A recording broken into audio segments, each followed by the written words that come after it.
Não, à noite não serei eu. Não, para vocês, sou eu não. Vou dar pro outro sétimo.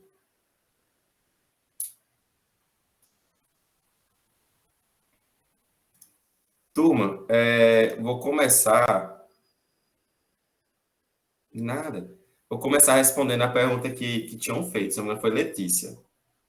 É a situação de que se o paciente com doença periodontal, ele vai ter algum comprometimento no implante. Vamos lá.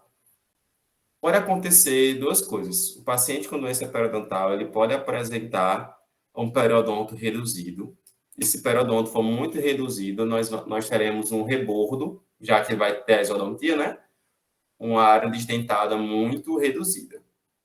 E a altura óssea é um ponto crucial para que nós tenhamos uma boa integração e um bom sucesso da reabilitação com a prótese implante suportável, tá bom? E também no outro ponto, o paciente com doença periodontal é um paciente que, infelizmente, devido a alguma situação, ele apresentou um acúmulo de biofilme e uma desorganização, um nível de higienização que acarretou na doença periodontal, na periodontite.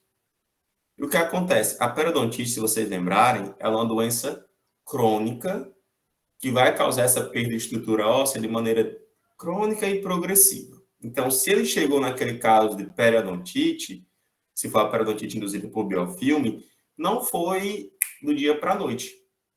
Demandou muito tempo, então é um paciente que passou um bom intervalo de tempo apresentando um comprometimento com a sua higienização, tá certo? Seja devido à dificuldade de higienização, seja devido a ter algum fator de risco, como diabetes, como ter o vício de nicotina, tá certo?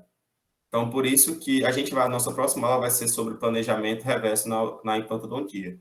A gente vai falar principalmente sobre isso, de conhecer o paciente e, ao conhecê-lo, nós já pensarmos quais os possíveis problemas, possíveis intercorrências que nós poderíamos ter, tá bom? E assim contorná-las. Vamos lá, para finalizar esta aulinha. Turma, a periimplantite, ela é um processo inflamatório multifatorial que tem como principais fatores etiológicos sobrecarga oclusal e placa bacteriana.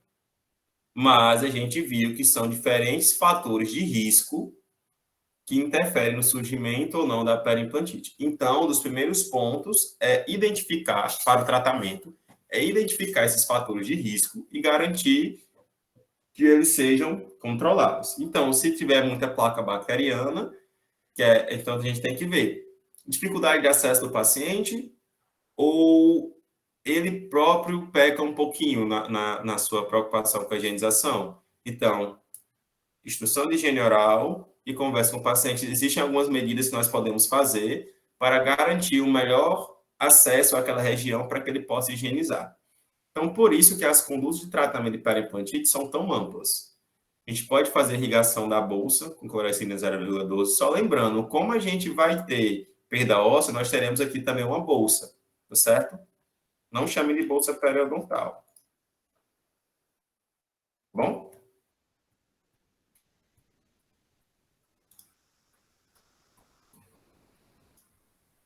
Então, a irrigação da bolsa com clorexidina, antibiótico terapia, que geralmente vai ser passado amoxicilina com metronidazol. Aquele padrão, aquela posologia padrão de 5, 7 dias, de 8 em 8 horas, tá certo? A aplicação da fibra de tetraciclina na bolsa periimplantar, perceba, é bolsa periimplantar e não bolsa periodontal. Aqui é outro possível antibiótico terapia no lugar de ser via oral, colocar fibra de tetraciclina naquela região, tá bom? Instrumentação mecânica com curetas de plástico. Perceba que a gente não vai deixar de fazer o básico. O que é o básico? Controle mecânico do biofilme. Jato de ar abrasivo, polimento com taças de borracha e pastas e também métodos regenerativos, principalmente a reossointegração, que nós apostamos nela. Percebam que um dos pontos principais também é fazer um polimento, deixar aquela superfície do implante o menos rugosa, no sentido de acumular o biofilme, tá bom? Mas a gente sabe que as nanocaracterísticas da superfície do implante têm uma rugosidade, porque a gente quer que tenha uma boa osseointegração. Turma, para que a gente faça o controle dessa perda óssea, nós poderemos fazer tanto uma terapia mecânica básica, como também a descontaminação da superfície do implante. Essa terapia mecânica básica é a remoção da placa por curetas de plástico e também um ajuste oclusal, para que nós não tenhamos nenhum comprometimento de sobrecarga oclusal naquela região. Se lembra que eu falei que os dois pontos principais são a placa bacteriana e sobrecarga oclusal? Então, a terapia mecânica básica, praticamente para todo mundo com periimplantite, vocês vão fazer essa remoção e também um ajuste oclusal, certo? Para fazer a descontaminação da superfície do implante, vocês podem ter dois caminhos: uma descontaminação física e uma descontaminação química. A descontaminação física não vai ser adicionado, não vai ser jateado nenhuma substância que vai causar uma reação química na superfície do implante, tá bom? Então, vai ser uma reação simplesmente física, não vai ter alteração química. Exemplos: alisamento da superfície do implante com brocas diamantadas e jateamento com óxido de alumínio. E já química, um jato de bicarbonato e o ácido cítrico, certo? Turma, eu vou passar para você. Quer falar alguma coisa? Eu vou passar para vocês esse e-bookzinho que eu tenho. Eu gosto dele porque ele traz inúmeros casos, mas inúmeros mesmo. Vou lembrar de mandar para vocês hoje. Ele traz esse fluxograma para o tratamento da periimplantite. E ele traz casos de todo canto. Se não me engano, o caso que eu trouxe aqui para vocês é um caso da Coreia do Sul. Então, o que acontece? Primeiro, o paciente vai chegar para vocês com um quadro de periimplantite. Vocês fizeram o diagnóstico, tudo direitinho. Faz a anamnese e realiza todos os exames necessários. Faz exame clínico, faz sondagem, faz teste de mobilidade. Você pode fazer também.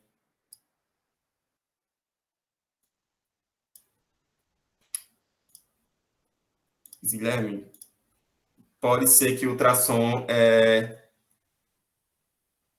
prejudique muito a superfície, sabe?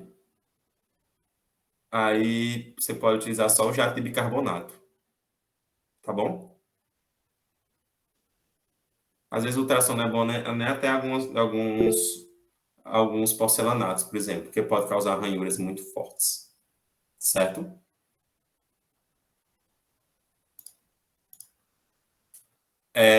Boa pergunta. Quanto à anamnese, vocês vão colher todas as informações clínicas do paciente, de sondagem e tudo mais, tá bom? Exames complementares, se for preciso. Pegar aquele exame que vocês tiraram de hoje e comparar com o de 6 meses atrás, para ver se teve perda óssea, se não teve, tá bom? Depois disso, essa fase sistêmica ou fase higiênica é aquela fase padrão de controle do biofilme. Então, vocês vão controlar o biofilme por meio daquela terapia básica.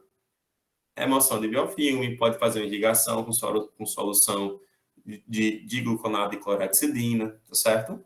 E depois disso, diagnostica o paciente novamente e acompanha ele.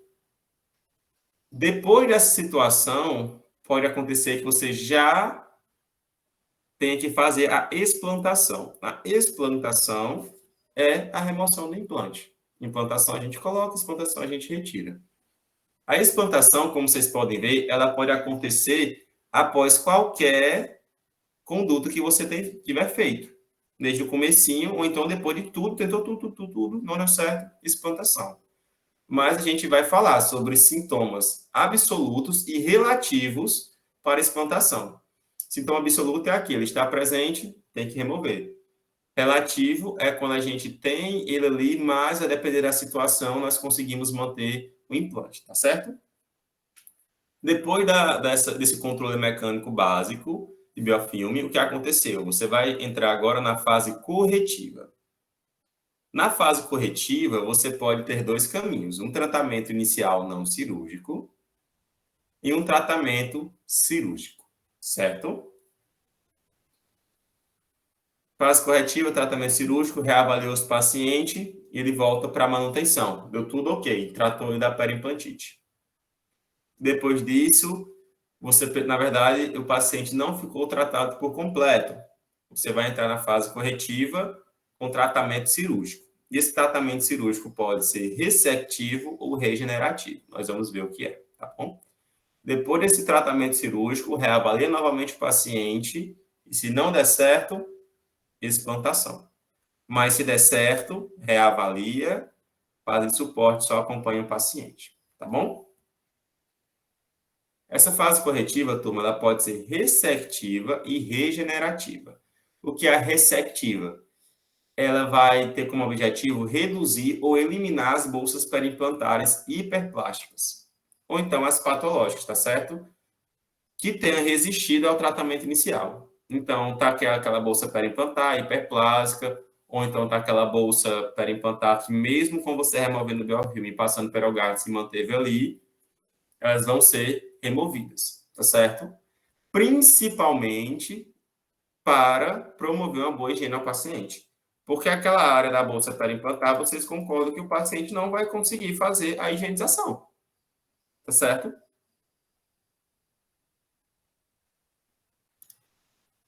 Então, nesse caso, turma, esse aumento de coroa clínica, né, falando-se bem entre aspas, tem como objetivo mais eliminar aquela bolsa e permitir com que o paciente consiga higienizar aquela região. O que é que vai ser feito? Quais etapas cirúrgicas são feitas? Osteoplastia e um reposicionamento mais apical da margem da mucosa. Tá bom? Se a gente estava aqui, teve recessão até aqui, o objetivo é expor toda essa área, certo? Então, aquela mucosa vai ser reposicionada. Mas você não optou pela fase ressectiva, por procedimentos ressectivos, mas sim regenerativos. Então, não teve bolsa. A fase corretiva regenerativa, ela inclui a regeneração do osso periimplantar e reosso-integração do implante. Então, é apoiado aqui na reosso-integração. Porém, esse processo, ele não tem sido comprovado cientificamente. Ainda há muito debate, tá bom? Mas vocês podem utilizar um osso de um mineral, um osso natural, ou então uma membrana de colágeno. Só que o enxerto ele vai depender muito da resposta do paciente. Ah, Matheus, então com periimplantite eu posso fazer tanto enxerto de tecido mole quanto tecido duro? Pode, sem nenhum problema. Normal. A explantação, turma, é a remoção do implante. Matheus, Oi, você explica novamente, ressectiva e regenerativa. explico sim. Turma, na fase corretiva, vocês vão fazer procedimentos além daqueles procedimentos de controle de biofilme. Tá bom? Se lembra que eu mostrei que tem a terapia básica, que é só a remoção do cálculo e ajuste acusal, e tem a terapia que é um pouco mais complexa, que a gente vai ter aqui, ó, usando jato de bicarbonato, e também com pontas diamantadas. Depois disso tudo, vocês viram a necessidade da fase corretiva. Na fase corretiva, você vai fazer procedimentos, ou procedimentos de redução de bolsa, ou um procedimento para colocar tecido, para ter regeneração. Vamos lá. Na fase corretiva, nos processos ressectivos, você vai reduzir ou eliminar as bolsas periimplantares. Seja porque aquelas bolsas ficaram ali, mesmo após o tratamento, ou porque aquelas bolsas têm uma gengiva muito hiperplásica. E o ponto principal, eliminar essa bolsa para que o paciente consiga higienizar. Então, daqui, se vocês têm essa região de bolsa, essa região aqui do paciente, ele não vai conseguir higienizar com facilidade, correto? E se é uma área que não é fácil de higienizar, você aumenta o fator de risco de ter periimplantite novamente. Então, vai reposicionar mais apical essa margem da mucosa e toda essa área vai ficar exposta, porque aqui sim o paciente vai conseguir higienizar. Então a ressectiva vai ser o quê?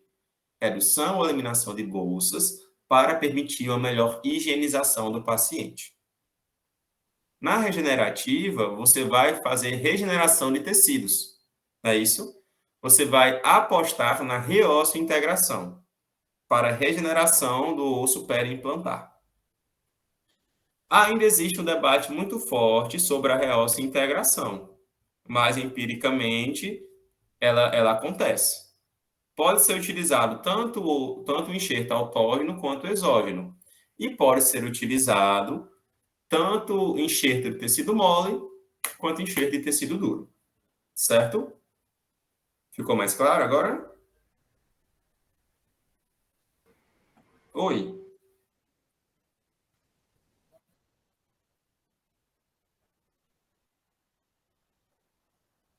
Não, nesse caso aqui a gente vai. Osteoplastia, se lembra que é remodelar? A gente não vai tirar em altura, a gente vai remodelar. Pode ser feita aqui uma osteoplastia para ter esse reposicionamento apical mais adequado, certo? A osteoplastia, ela não vai tirar em altura. Digamos que o tecido ósseo está aqui, você vai apenas remodelá-lo para que você tenha um reposicionamento mais apical da margem da mucosa. É osteoplastia, certo? Isso. Vai só remodelar o tecido ósseo. Quando vocês verem esse sufixo, você lembra quando a gente falou de gengivoplastia e gengivectomia? Gengivoplastia, a gente vai fazer uma remodelação daquele tecido, não é? Não é obrigatório remoção em altura.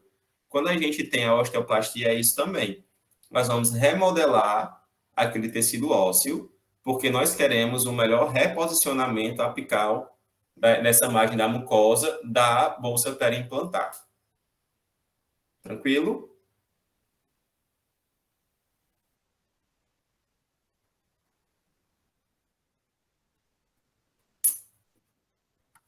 Exatamente. Porque, boa fala, o ponto aqui é o quê? Permitir que o paciente higienize. O principal é permitir que o paciente higienize. E não que a mucosa cubra o máximo possível do implante. Boa percepção. Posso passar? Então, quando a gente faz a ressectiva, aquele paciente consegue higienizar, melhora a condição dele. Pode Melhora. fazer o tratamento pós esse para devolver Pode. a estética daquele paciente. Pode. Mas vai ser a regenerativa. Você pode Regenerativo. tentar. Ou então você pode já fazer diretamente, tentar a regenerativa. Entendeu? Como é o caso que eu vou mostrar aqui. O paciente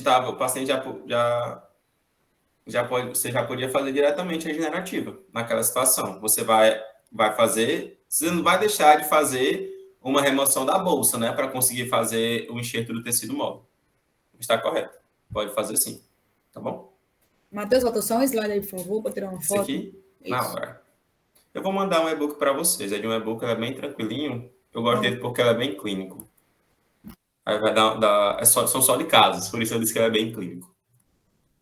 Turma, a explantação, que é a remoção do implante, ela pode acontecer em diferentes estágios, como vocês viram aqui. O paciente pode ir direto do diagnóstico para a explantação. Pode ir da fase corretiva para a explantação. Pode ir do tratamento cirúrgico para a explantação. Mas existem sintomas que vão determinar ou não se aquele implante merece ser removido. Os sintomas absolutos, eles não são passíveis de interpretação, de relatividade. Ele indica que o implante tem que sair. E o sintoma absoluto seria a mobilidade clínica devido à reabsorção avançada do osso alveolar. Se o implante tem muita mobilidade, ele vai ter que sair, tá bom? Sintomas relativos. Quer dizer que o paciente pode apresentar, mas isso não quer dizer que tem que haver a explantação. Perda óssea maior que 2/3 do comprimento do implante. Isso pode acontecer, mas o paciente não ter mobilidade clínica, então o implante pode continuar. Implantes cilíndricos ocos. Infecção resistente ao tratamento convencional. E também implantes em pacientes com saúde comprometida, paciente com tumor, necrose da maxila associada a bifosfonato, por exemplo. São todos sintomas que vai ser necessário avaliar toda a situação do paciente para ver se a explantação aqui já é a conduta mais adequada, certo? O que vocês mais vão ver e vai ter mais essa preocupação é quando vocês estão a perda óssea maior que 2/3 do comprimento do implante. Porque aí, se não tiver mobilidade, dá para a gente manter, tá certo? Turma, já caminhando assim caminhando pro finalzinho, queria mostrar para vocês um caso clínico, tá bom? Nesse caso, o paciente já está com o diagnóstico de periimplantite, tá certo? E a primeira coisa que o profissional fez foi um tratamento regenerativo para devolver o quê? Esse formato no rebordo. Não sei se vocês conseguem perceber, mas esse rebordo aqui está côncavo. Ele não está arredondado. Como teve perda óssea do implante, ele está assim, certo? Que é só uma coroinha provisória. No dia seguinte, a segunda cirurgia, o sítio afetado pelo periimplante revelou situação confortável quanto ao tecido mole. Então, o enxerto do tecido mole, sucesso. Nesse caso aqui, ele já fez a decortilização, tá bom? E vai apostar na reosseointegração, tá certo? Aqui está fazendo a descontaminação com jato de beta-calcifosfato e também irrigação com soro fisiológico. E aqui já é o enxerto que ele vai colocar nessa região, tá bom? Já colocou o enxerto e já fez aqui todas as suturas bonitinhas, tá certo? Percebam as suturas aqui nos retalhos. E no final, quando a gente faz o enxerto ósseo, é muito interessante que nós façamos uma tomografia computadorizada, para que a gente consiga ver se teve regeneração óssea. Se lembra que toda essa porção aqui vestibular estava exposta? Olha aqui o tecido ósseo formado. Então, o enxerto foi um sucesso.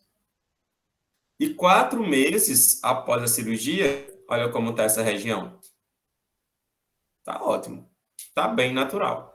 A gente só consegue perceber que é implante porque a gente já consegue ver essas ameias aqui bem maiores do que deveriam estar, porque essa papila está mais apicada. E a gente já olha um pouquinho com olhar mais clínico, fica mais fácil. Mas para o paciente que estava nessa situação aqui do rebordo, ó, tá perfeito. Turma, para finalizar, nós vamos conversar sobre as deficiências nos tecidos periimplantares. Percebam que aqui não são mais condições de biofilme independentes, mas sim deficiências que podem acometer tanto tecidos moles quanto duros da região periimplante. O primeiro que a gente vai conversar é a diminuição da dimensão do processo alveolar, do rebordo, tá certo? O que é que pode causar essa diminuição? A perda de suporte periodontal, infecções endodônticas, fraturas radiculares longitudinais, uma tábua óssea mais vestibular mais delgada, posicionamento dentário vestibularizado ou lingualizado no arco, extração com trauma audicional, injúrias. Essa é muito comum. A pneumatização do seio maxilar, medicações e doenças sistêmicas que reduzam a quantidade do osso formado, a genesia dentária e a pressão exercida por próteses faciais removíveis e combinações. Muitas, mas as mais comuns. Perda de suporte periodontal, a pneumatização do seu maxilar, as medicações e doenças sistêmicas, principalmente porque os pacientes estão fazendo muito uso de bifosfonato, pacientes mais idosos. E essa aqui é muito comum também. O paciente que usa prótese facial removível, ou até a total, acontece muito a diminuição do processo alveolar, e vocês vão encontrar muitos pacientes que usaram prótese total durante muito tempo, e agora eles querem trocar para o implante, tá bom? Utilizando aquele protocolo de prótese sobre implante. Turma, falando um pouquinho sobre essa pneumatização do seu maxilar, não sei se já aconteceu com vocês, do paciente dizer o seguinte, de um conhecido, eu queria colocar um implante nessa área, mas o dentista disse que primeiro eu teria que aumentar o teto do seio, certo? Para vocês verem aqui o que seria a pneumatização. A pneumatização é esse aumento do seio maxilar, tá bom? Onde essa porção mais...